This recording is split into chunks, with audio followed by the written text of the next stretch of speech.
നമസ്കാരം. കലാപബാധിത മണിപ്പൂരിൽ രാഷ്ട്രപതി ഭരണം ഏർപ്പെടുത്തി കേന്ദ്ര സർക്കാർ. ഇത് സംബന്ധിച്ച് രാഷ്ട്രപതി ദ്രൗപദി മുർമുവിന്റെ വിജ്ഞാപനമിറങ്ങി. മുഖ്യമന്ത്രി സ്ഥാനത്ത് നിന്ന് ബീരൻ സിംഗ് രാജിവെച്ച ദിവസങ്ങൾക്കകമാണ് നടപടി. ഭരണഘടനയുടെ 356 വകുപ്പ് പ്രകാരം മണിപ്പൂരിൽ രാഷ്ട്രപതി ഭരണം ഏർപ്പെടുത്തുന്നുവെന്ന് കേന്ദ്ര ആഭ്യന്തര മന്ത്രാലയം പുറത്തിറക്കിയ വിജ്ഞാപനത്തിൽ പറയുന്നു. ബീരൻ സിംഗിന് പകരം മുഖ്യമന്ത്രി സ്ഥാനത്തേക്ക് പൊതു സ്ഥാനാർത്ഥിയെ കണ്ടെത്താൻ ഇതുവരെ കഴിയാത്ത സാഹചര്യത്തിൽ മണിപ്പൂരിൽ രാഷ്ട്രപതി ഭരണം ഏർപ്പെടുത്താൻ ആലോചനയുണ്ടായിരുന്നു. മണിപ്പൂരിന്റെ ചുമതലയുള്ള BJP നേതാവ് സംബിത് പത്രയും BJP സംസ്ഥാന പ്രസിഡന്റ് ശാരദാ ദേവിയും ഗവർണർ അജയ് കുമാർ ഭല്ലയെ കണ്ട് സാഹചര്യങ്ങൾ വിശദീകരിച്ചതിന് പിന്നാലെയാണ് രാഷ്ട്രപതി ഭരണം ഏർപ്പെടുത്തിയുള്ള വിജ്ഞാപനമെത്തിയത്. പുതിയ മുഖ്യമന്ത്രിയെ തെരഞ്ഞെടുക്കുന്നതിൽ BJP MLA-മാർക്കിടയിൽ സമവായം ഉണ്ടാകാത്തതിനെ തുടർന്നാണ് രാഷ്ട്രപതി ഭരണം പ്രഖ്യാപിച്ചുകൊണ്ട് നിർണായക വിജ്ഞാപനമിറക്കിയത്. പാർലമെന്റ് സമ്മേളനത്തിന് ശേഷം രാഷ്ട്രപതി ഭരണം പ്രഖ്യാപിച്ചേക്കുമെന്ന് നേരത്തെ തന്നെ റിപ്പോർട്ടുകളുണ്ടായിരുന്നു. വേറെ വഴിയില്ലാതെ മുഖ്യമന്ത്രി സ്ഥാനം ബീരൻ സിംഗ് രാജിവെച്ചെങ്കിലും ഇനി എന്താ എന്നതിൽ BJP-യിൽ ആശയക്കുഴപ്പം തുടർന്നിരുന്നു. കഴിഞ്ഞ ദിവസം BJP MLA-മാരുടെ യോഗം ചേർന്നെങ്കിലും അടുത്ത മുഖ്യമന്ത്രിയെ സംബന്ധിച്ച് സമവായമായിരുന്നില്ല. ബീരൻ സിംഗിന്റെ പിൻഗാമിയെ ചൊല്ലി വലിയ ചേരിപ്പോര് MLA-മാർക്കിടയിലുണ്ട്. സ്പീക്കർ TS സിംഗിനെ പിന്തുണയ്ക്കുന്ന ഒരു പക്ഷവും ബീരൻ സിംഗ് അനുകൂലികൾ മറുവശത്തുമായാണ് ചരടുവലി നടക്കുന്നത്. ഇതിനിടയിലാണ് കൂടുതൽ അനിശ്ചിതത്വങ്ങളിലേക്ക് പോകുന്നതിന് മുമ്പ് തന്നെ രാഷ്ട്രപതി ഭരണം പ്രഖ്യാപിച്ചത്. അതേസമയം ബീരന്റെ രാജി കൊണ്ട് പ്രശ്നങ്ങൾ അവസാനിച്ചിട്ടില്ലെന്നും പ്രത്യേക ഭരണ സംവിധാനം എന്ന ആവശ്യത്തിൽ നിന്ന് പിന്നോട്ടില്ലെന്നുമാണ് കുക്കി സംഘടനയുടെ പ്രതികരണം. പുതിയ മുഖ്യമന്ത്രിയെ തിരഞ്ഞെടുക്കാൻ BJP കേന്ദ്ര നേതൃത്വം പരമാവധി ശ്രമിച്ചിരുന്നുവെങ്കിലും ഒരു പേരിലേക്ക് എത്താൻ സാധിച്ചിരുന്നില്ല. ഇതിനെ തുടർന്നാണ് രാഷ്ട്രപതി ഭരണം ഏർപ്പെടുത്തിയിരിക്കുന്നത്.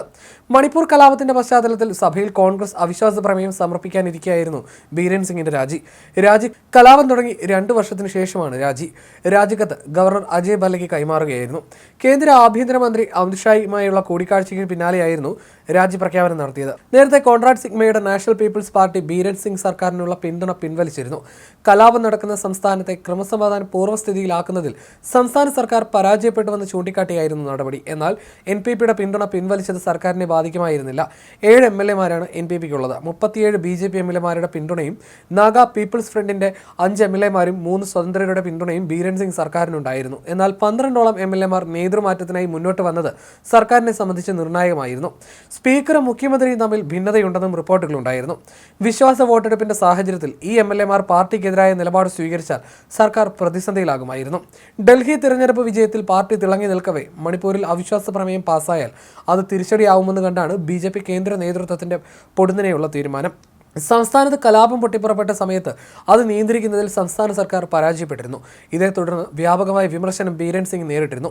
പിന്നീട് 1.5 വർഷങ്ങൾക്ക് ശേഷമാണ് കലാപത്തിന്റെ തുടക്കത്തിലുണ്ടായ പ്രശ്നങ്ങൾക്ക് ജനങ്ങളോട് മാപ്പ് ചോദിക്കുന്നുവെന്ന് ബീരൻ സിംഗ് വാർത്താ സമ്മേളനത്തിൽ പറഞ്ഞത്.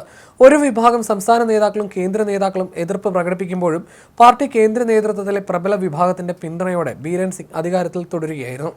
2 വർഷമായി സംസ്ഥാനത്ത് തുടരുന്ന കലാപത്തിൽ ഇതുവരെ 280-ലധികം പേർക്കാണ് ജീവൻ നഷ്ടമായത്. സംസ്ഥാനത്ത് ആക്രമണങ്ങളും വംശീയ സംഘർഷവും വർദ്ധിച്ചെങ്കിലും ഇതിന് തടയിടാൻ മുഖ്യമന്ത്രി എന്ന നിലയിൽ ബീരൻ സിംഗ് ഉണർന്ന് പ്രവർത്തിച്ചില്ലെന്ന് ആരോപിച്ചത് BJP-യിലെ തന്നെ കുക്കി വിഭാഗം MLA-മാരായിരുന്നു. നിരവധി തവണ ഇക്കാര്യം ഉന്നയിച്ച് ഇവർ BJP കേന്ദ്ര നേതൃത്വത്തെ കണ്ടിരുന്നെങ്കിലും ബീരൻ സിംഗിന് മുഖ്യമന്ത്രി പദത്തിൽ കൂടുതൽ സമയം നൽകുകയായിരുന്നു.